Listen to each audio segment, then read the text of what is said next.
Hello everyone, welcome back to BlackMoonCoven. Long time no see. It's been almost a year, I think, since I made my last video, which has been a pretty long time, so I'm gonna try to get back into the swing of things with like a bunch of little smaller videos. But long story short, we moved again thanks to the world right now. It's kind of like really fucking tough to just have a normal general life. But anyways, all that stuff doesn't really matter. What matters right now is that I'm here making a video and all of you are here and we are going to be enjoying the information and studying and practicing our witchcraft. So that is the most important part, and that is something that I could be grateful for.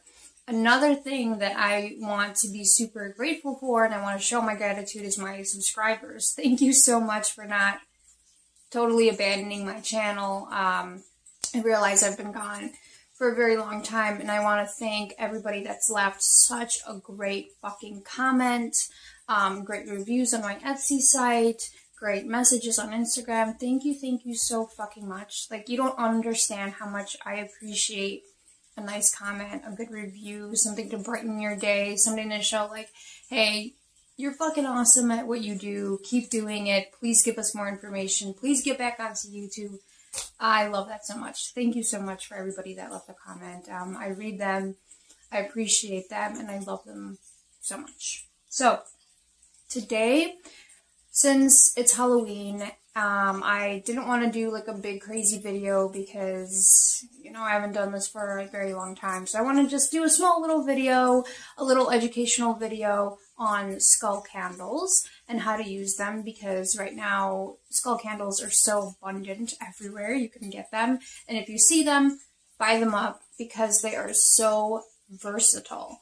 Okay, social media and media in general, I mean, even the image of a skull candle brings a lot of fear and misrepresentation and just general misuse. People use them for a lot of baneful workings and not much else. They use them for a lot of domination working and not much else.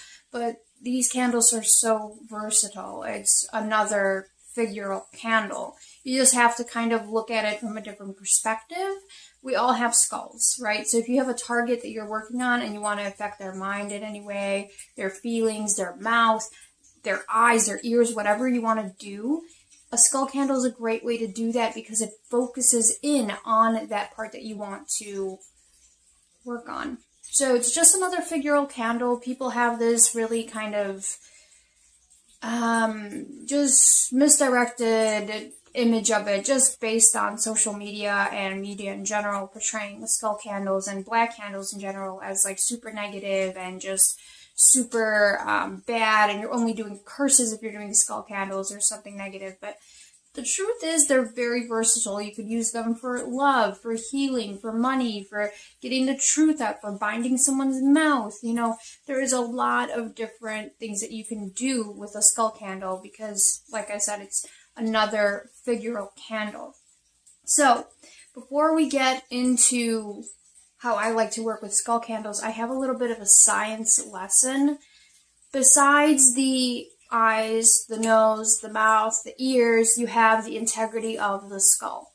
Okay? Your skull and your brain do a whole, basically your brain, I'm going to go into the brain sections, right? This is the part of the video that I'm going to go into the brain sections of the skull. Why on a witchcraft video? It's because the brain controls different aspects of human life, human development, basically controls different aspects of you. And as a witch, if you understand that, you could use that as an extra association in your skull candle workings. So it's just another little thing that you could add on there. You don't have to go so technical with it, but it's just another little thing that you could add on there.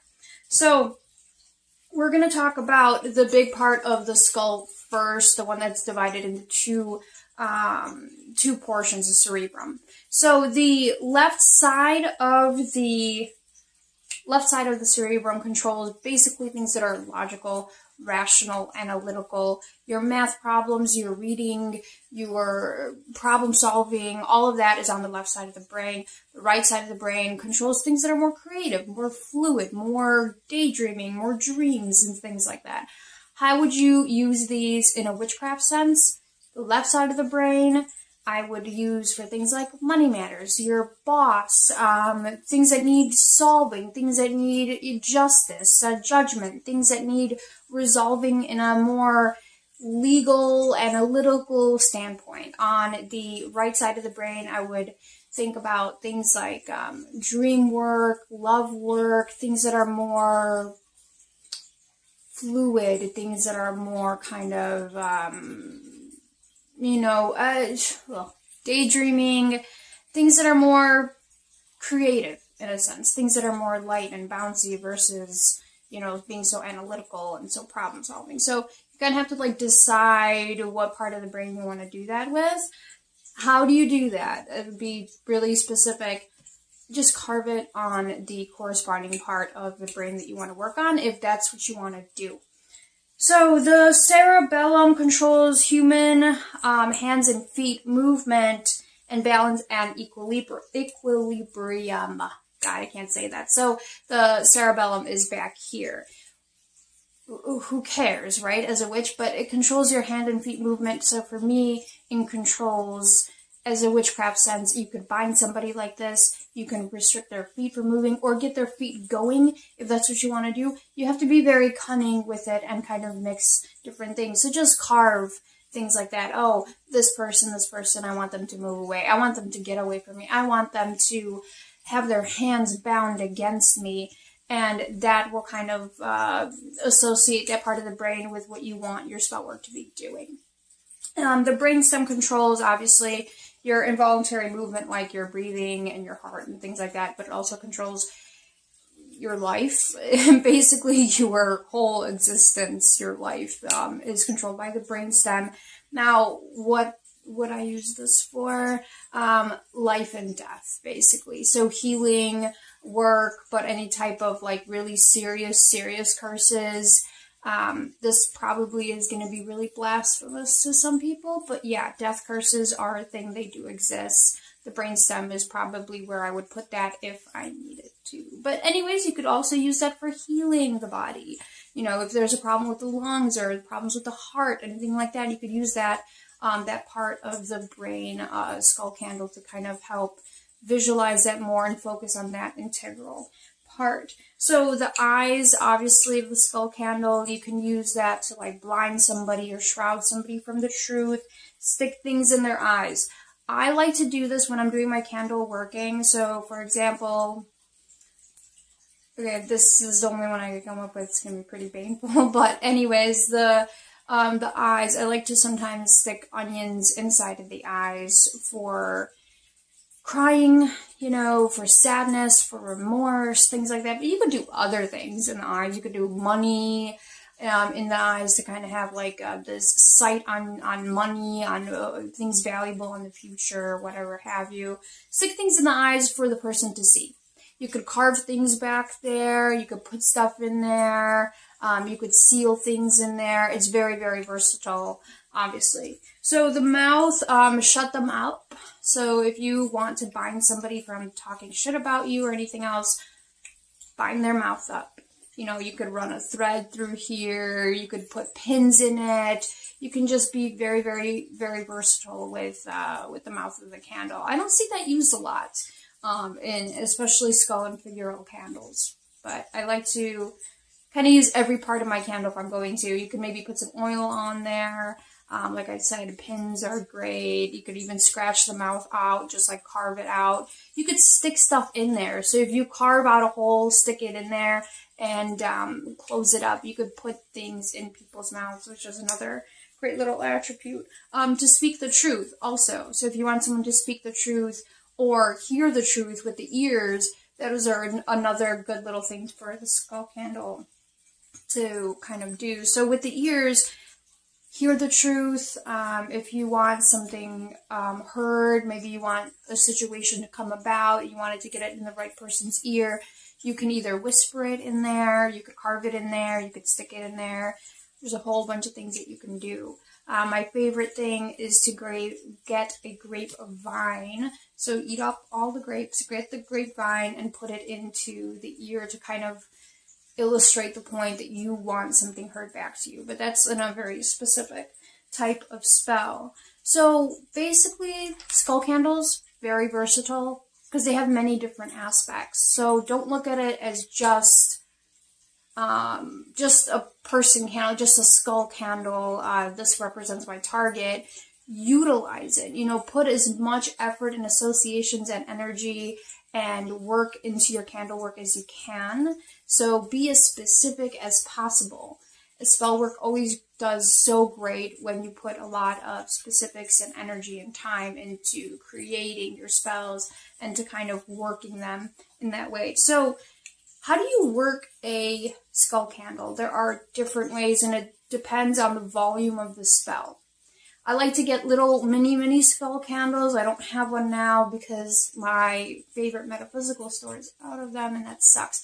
But this one I literally picked up at Walgreens or CVS. Is kind of one of those bleeding skull candles. But every time I have the opportunity to pick up skull candles, especially in a decent size, pick them up because they're very, very versatile and they're kind of like important. Oh, another thing that you can use skull candles for, especially in this time frame and this time of year, ancestral work. Put them on your altar to kind of represent death and represent your ancestors and communicate with them. So that's another thing that you can use skull candles for. So working a skull candle depends on basically what you're doing and how elaborate you want the spell to be. But you can oil up the skull candle. You can cover it with oil. Don't do it too much. Put some in your palm and then just kind of massage the skull candle where you want to work your things. Carving, of course, is pretty standard candle working things. Herbs, pins are really great. You could stick petitions in a skull candle. Be very careful when you are burning it though, so then it's just not like a big ball of fire.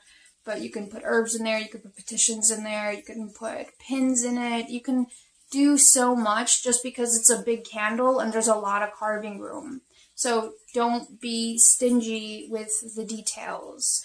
While you set up your working, so, if it's on a plate surrounded by herbs or the correspondences or on top of your target's photo or what have you, while it's going, while you have it lit, while you have everything kind of working around, talk to it, whisper it, give it life. That's kind of how I work with my skull candles. I develop a relationship while the candle is burning, while the spell is going. I like to have my workings last a periods of days, and that's kind of how I do things. Instead, like if there's a little tiny spell, I'll pop it off, one day, whatever.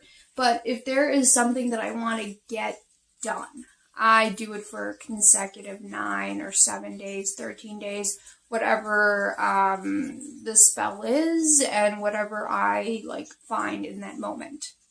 So I try to do that for a whole number of days. So this candle, if I was going to use it, would be burning for a number of different days. And while it is burning, I was going to talk to it, speak to it, what I want it to do, what it's going to do, focus on the different intentions that you have going on with the skull candle.